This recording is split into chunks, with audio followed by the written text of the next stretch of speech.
Les matinales de KPMG. Bonjour à toutes et à tous, bienvenue sur les ondes de Radio KPMG. Nous sommes très heureux de vous retrouver en ce jeudi 7 juillet 2022 pour notre dernière matinale de la saison. Comme vous le savez, cette émission est destinée à faire le tour, en 20 minutes chrono, de l'essentiel de l'actualité comptable et financière du mois. Au micro, Laurent Chilet et Hélène Modicom. Bonjour Laurent. Bonjour Hélène et bonjour à tous. La loi sur la protection des données personnelles, applicable depuis 2018, est maintenant totalement rentrée dans les mœurs, si je puis dire. Pourtant, l'Europe a concocté deux nouveaux textes, le DMA pour Digital Markets Act et le DSA pour Digital Services Act. À quoi correspondent ces deux nouveaux textes, Laurent ? Ces deux nouveaux règlements, qui viennent d'être finalisés par la Commission européenne, complètent l'édifice législatif en matière de régulation des données. Ils sont tout aussi importants et structurants pour les entreprises que le fut le RGPD en son temps. Ils seront applicables dans les prochains mois et c'est donc le bon moment d'évoquer ce sujet sur nos ondes. Et pour cela, je recevrai au micro dans quelques instants deux experts dans ce domaine, Julie Belsor et Patrick Amouzou, associés tous deux de KPMG Avocats. Mais avant cela, Laurent, nous allons débuter cette matinale avec le journal de la rédaction, un journal qui sera aujourd'hui particulièrement bref. Oui Hélène, en cette période estivale, un seul sujet est à la une de l'actualité comptable, une décision de la CNCC sur la présentation des écarts de conversion dans les comptes consolidés établis en normes françaises. Et nous ne manquerons pas, comme à l'accoutumée, à la fin de ce journal, de faire le tour des principales publications KPMG. Le journal. Ouvrons donc ce journal avec l'actualité comptable française et une position de la Compagnie nationale des commissaires aux comptes sur le traitement comptable des écarts de conversion portant sur les opérations libellées en devises. En effet, la commission des études comptables de la CNCC s'est récemment prononcée sur ce sujet. Les écarts de conversion sont maintenus au bilan, dans les comptes consolidés, même si ces écarts sont rattachés à des opérations intragroupes éliminées en consolidation. En soi, cela est somme toute logique, puisque le risque de change demeure en consolidation. En revanche, ces écarts de conversion ne sont pas compensés et figurent de manière distincte sur les lignes écarts de conversion actifs et écarts de conversion passifs. Et qu'en est-il de la provision pour perte de change ? Il en est de même pour la provision pour perte de change en l'absence de toute opération de couverture, dans la mesure où l'exposition du groupe au risque de perte latente perdure, même si l'élément sous-jacent intragroupe a été éliminé dans le cadre des opérations de consolidation. Au compte de résultat, il est toutefois possible de documenter une position globale de change qui limite la dotation à la provision pour perte de change à l'excédent des pertes latentes sur les gains latents. Ce sujet est désormais clarifié pour les comptes consolidés en normes françaises. Restons dans l'actualité comptable, mais internationale cette fois-ci. La revue Post-Implementation des normes de consolidation IFRS 10, IFRS 11 et IFRS 12 a eu lieu. Quelles en sont les conclusions ? Selon cette revue, qui, rappelons-le, a un caractère obligatoire, il n'y a pas de problème d'application majeur lié à ces trois normes, qui globalement fonctionnent correctement. L'IASB n'a donc pas prévu d'ouvrir de chantier dans ce domaine à court terme. Si les entreprises ont toutefois des questions à propos de ces normes, elles peuvent bien entendu s'adresser à l'IFRIC, le comité d'interprétation des normes IFRS. Avant de clôturer ce journal, nous souhaitions adresser, Laurent, un message important à nos auditeurs. Oui, les arrêtés semestriels du 30 juin 2022 battent leur plein actuellement. Dans le contexte de crise actuelle et de forte incertitude, nous vous recommandons d'écouter ou de réécouter l'édition spéciale des matinales, diffusée le 13 juin dernier, avec en exclusivité à notre micro, Marie Seller, directrice des affaires comptables de l'AMF, dans l'application Radio KPMG ou sur kpmg.fr. Avez-vous des conseils de lecture pour l'été, pour nos auditeurs, Laurent ? Alors, j'en aurai qu'un seul. Lisez l'IFRS en bref, qui a été adressé à nos abonnés et qui est également disponible sur kpmg.fr. Ce journal très bref aujourd'hui s'achève et je vous retrouve dans un instant avec nos deux invités. Le dossier du mois. En 2018, l'Europe a posé la première brique de la régulation des données avec le Règlement général sur la protection des données personnelles, le fameux RGPD. Deux nouveaux textes viennent d'être ajoutés à l'édifice européen, le Digital Market Act et le Digital Services Act. Ces deux règlements furent d'ailleurs portés par la présidence française de l'Union européenne qui s'est achevée il y a quelques jours, le 30 juin dernier. Aujourd'hui, j'ai le plaisir d'accueillir à notre micro 2 invités, tous 2 associés de KPMG Avocats, Julie Belsor et Patrick Amouzou du département Compliance. Bonjour à tous les 2. Bonjour Hélène, bonjour à tous. Bonjour Hélène, bonjour à tous. Vous allez tous les 2 nous éclairer sur les nouveautés de ces textes et leurs effets pour les entreprises. La réglementation sur la protection des données personnelles, bien connue sous l'acronyme de RGPD, s'applique depuis 2018. Certaines entreprises peinent encore à se mettre en conformité avec ce texte. Pourquoi fallait-il ajouter 2 DEX, nouvelles pierres, à l'édifice législatif avec le DMA et le DSA, Julie Belsor? Bonne question Hélène. Face à l'émergence des plateformes numériques, l'encadrement juridique actuel s'est révélé insuffisant. Insuffisant par rapport à l'objectif de saine et vertueuse concurrence. Ce notamment parce que le droit de la concurrence se concentre sur une régulation ex post. Le Digital Market Act, DMA, apporte donc une réponse en rétablissant un équilibre entre les grandes plateformes numériques, désormais qualifiées de contrôleurs d'accès, et les sociétés utilisatrices. Le tout dans l'intérêt du consommateur final en lui donnant une plus grande liberté de choix, et également au bénéfice de l'innovation, de la croissance, de la compétitivité et de l'équité. De très beaux objectifs. Et s'agissant du Digital Services Act, Patrick Amouzou, qu'en est-il? Alors Hélène, effectivement, au-delà de cette nouvelle régulation des marchés numériques, le DMA, il y avait également urgence à traiter plus efficacement le problème des contenus illicites ou préjudiciables sur Internet. Ce sujet, jusqu'alors encadré par quelques règles, était essentiellement régi par les plateformes elles-mêmes et par ce que l'on pourrait qualifier les chartes d'utilisation avec des règles de modération parfois peu transparentes. Avec le DSA, c'est un tout nouveau cadre de conformité et de prévention que les entreprises devront mettre en œuvre dans l'objectif d'agir a priori, c'est-à-dire avant que le dommage ne survienne. Pour ce faire, le DSA agit à plusieurs niveaux. Dans les relations entre les fournisseurs de services et les utilisateurs, mais également dans les relations entre les fournisseurs de services et les autorités.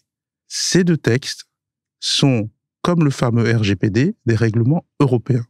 Ils s'appliquent donc dans chaque pays de la même manière que les lois nationales. Avec ces 2 nouveaux règlements, agir avant le dommage devient donc le leitmotiv. Ce nouveau paquet législatif comprend donc 2 textes, le DMA et le DSA. Aujourd'hui, dans cet entretien, nous allons respecter la chronologie des textes et nous pencher d'abord sur le DMA. Patrick Amouzou, quelle est l'ambition du DMA? L'ambition du DMA est de prévenir les pratiques déloyales et anticoncurrentielles de certains fournisseurs de services de plateformes essentielles. Et là, je pense notamment aux moteurs de recherche, aux réseaux sociaux, aux systèmes d'exploitation, aux services de partage de vidéos en ligne et aux services d'intermédiation en ligne. Le DMA fixe des règles ex ante qui vont s'appliquer avant toute infraction, contrairement au système actuel qui sanctionne plutôt les comportements illicites a posteriori, c'est-à-dire une fois qu'ils ont eu lieu. Alors justement, quelles sont, sur le fond, Julie, quelles sont les grandes lignes du DMA? Dans les grandes lignes, le DMA est un dispositif qui impose à certains opérateurs des obligations pour lutter contre les situations de domination et les comportements abusifs qui peuvent en découler. Il protège également, au-delà de ce que fait déjà le RGPD, les données des utilisateurs finaux. Il oblige aussi les grandes plateformes à partager désormais ces données. Enfin, il oblige les plateformes à ouvrir leur système à d'autres acteurs et à rendre leur système interopérable. Il offre plus de droits à l'utilisateur final et aux sociétés utilisatrices des plateformes qui pourront accéder à des données qui sont aujourd'hui chasse gardée des grandes plateformes. Alors, vous parlez des grandes plateformes, mais quelles sont les entreprises concernées par le DMA? Le DMA s'adresse aux entreprises fournissant des services de plateforme essentiels. Elles vont être qualifiées de contrôleurs d'accès et elles doivent répondre pour cela à certains seuils. Par exemple, un chiffre d'affaires consolidé de plus de 7,5 milliards d'euros ou une activité dans 3 États membres de l'Union européenne. On peut aussi avoir un autre critère, celui des 45 millions d'utilisateurs mensuels de ces plateformes. On peut imaginer que les grands acteurs du numérique, les GAFAM en l'occurrence, ont pris de l'avance et ont déjà tenu compte du DMA, Julie. C'est vrai, la première version officielle du texte a été présentée en décembre 2020. Cela fait donc plusieurs années que l'Union européenne travaille sur ce document et que les entreprises s'y intéressent avec attention. Mais elles ne sont sûrement pas toutes autant avancées. Vous avez raison. Le texte a été moins médiatisé que le RGPD, sans doute parce que certaines entreprises se sentaient moins concernées, même si en définitive, ce texte va être une réelle opportunité pour elles. De plus, le projet de texte a été modifié à plusieurs reprises et certaines obligations sont très récentes. Sachez que les dernières datent du 29 juin dernier. Pour toutes ces raisons, il était difficile pour les entreprises d'anticiper et de se préparer à sa mise en application. Le DMA a été adopté avant-hier, le 5 juillet, par le Parlement européen. Il entrera en application 6 mois après sa publication. On peut donc estimer qu'il sera applicable au premier trimestre 2023. C'est donc un horizon assez proche. Patrick, comment les entreprises doivent-elles s'organiser pour se mettre en conformité ? Mon premier conseil pour les entreprises serait de déterminer si elles répondent à la qualification de contrôleur d'accès, notamment en regardant si leurs services sont qualifiables de services de plateforme essentiels et si elles dépassent les seuils chiffrés. Ensuite, si elles répondent aux critères, les entreprises ont 2 mois pour se signaler à la Commission européenne. Dans un deuxième temps, en tant que contrôleur d'accès, elles doivent réfléchir à la meilleure façon de se conformer aux nouvelles règles de protection des données et de régulation de leurs produits et services. Des questions pratiques vont alors se poser, comme par exemple la question du partage des données, la rédaction d'avenants au contrat, l'ajout de clauses spécifiques au DMA dans les contrats, la question de l'interopérabilité, la nomination d'un monsieur ou d'une madame DMA, la liste est très longue. Enfin, pour les autres entreprises de l'écosystème, c'est une véritable course qui s'engage. Les entreprises les plus rapides pourront tirer de nombreuses opportunités du DMA et se construire des positions beaucoup plus concurrentielles que ce n'est le cas aujourd'hui. Elles ont donc tout intérêt à s'y atteler rapidement à ce nouveau texte. Alors, en tant qu'expert du sujet, quelles sont les principales difficultés sur lesquelles les entreprises risquent de buter, Patrick ? Tout comme le RGPD, la principale difficulté réside dans la mise en application concrète d'un texte qui est à la fois complexe et qui est également sujet à interprétation. J'attire l'attention des entreprises sur le fait que, avec l'ouverture de leur système d'information qui est imposé par le DMA et le partage des données, la sécurité informatique pourra être mise en péril et qu'il conviendra d'être vigilant de ce point de vue. Les entreprises auront également un gros chantier juridique à mener avec des contrats qui devront être amendés, voire réécrits pour devenir équitables et non discriminatoires selon les termes mêmes du texte. Imaginons maintenant une entreprise qui ne se mette pas en conformité, Julie. Est-ce que des sanctions sont prévues par ce règlement ? Oui, des sanctions sont prévues et elles diffèrent en fonction de la gravité du manquement. Ainsi, une entreprise désignée comme contrôleur d'accès qui ne désignerait pas de responsable de la conformité ou qui ne donnerait pas l'accès à ces algorithmes s'expose à une amende d'1% du chiffre d'affaires mondial du groupe. Les amendes peuvent grimper, pour d'autres faits, jusqu'à 10% en cas d'infraction plus grave et 20% en cas de récidive, ce qui est alors considérable. Surtout, le règlement prévoit des astreintes journalières, jusqu'à 5% du chiffre d'affaires quotidien moyen, pour éviter que les entreprises tardent à se conformer. Enfin, cerise sur le gâteau si je puis dire, le nouveau coordinateur des services numériques et la Commission auront des pouvoirs étendus. La Commission européenne pourra notamment saisir des documents chez le contrôleur d'accès comme la comptabilité et j'en passe.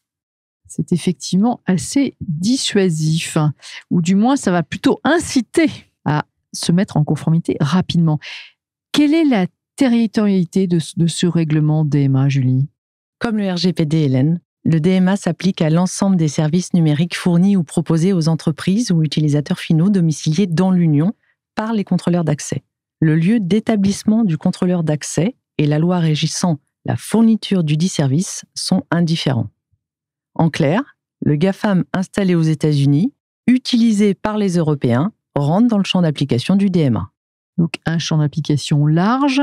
Au regard de cette territorialité, est-ce que ce nouveau texte va renforcer les sociétés européennes ou au contraire créer une distorsion de concurrence, donc les affaiblir ? Je m'adresse à vous, Patrick. Ce texte va modifier l'équilibre de la concurrence et il va favoriser le développement de nouveaux acteurs sur le marché, notamment d'acteurs européens. Certes, il ajoute de nouvelles obligations aux grandes plateformes déjà bien implantées. Cependant, il donne accès à toutes les autres entreprises de l'écosystème à une manne de données et à de belles opportunités concurrentielles. Dont elles doivent se saisir. Notre entretien va se terminer. Pour conclure sur ce thème, vous diriez, Patrick ? Pour être tout à fait honnête, en comparaison du RGPD, le DMA ne concernera pas toutes les entreprises.